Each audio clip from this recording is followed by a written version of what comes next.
हाणे अवां खां अपडेट कयूं पिया सांगड़ मां ब्यूरो चीफ गुलाम कादिर जी रिपोर्ट मुताबिक़ त सांगड़ ज़िले जे नालेवार सहाफ़ी मोहम्मद उस्मान रुंजो जे फर्ज़ंद नदीम हुसैन रुंजो जी 17 सालगिरह जो केक अवामी प्रेस क्लब सांगड़ में काटियो वियो।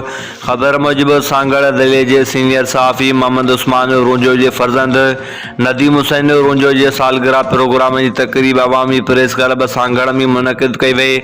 सालगिरह जो केक काटे मुबारक ॾिनी वई। प्रोग्राम अवामी प्रेस क्लब सांगड़ में उन मौके ते सदर वारस अली रियान, जनरल सेक्रेटरी नाज़ चाकराणी, खजानची मोहम्मद उस्मान रुंजो, नायब सदर साबिर हुसैन मलाव, हाफिज़ सेक्रेटरी महेश मेहराज, मेंबर गुलाम कादिर कोरी, अब्दुल सत्तार बलोच, महताब खान ऐं ॿियनि शिरकत कई। सालगिरह जूं मुबारकूं ॾिनियूं।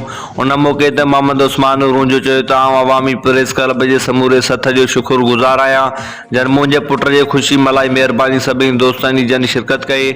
आख़िर में मुल्क जी सलामती लाइ दुआ घुरी वई।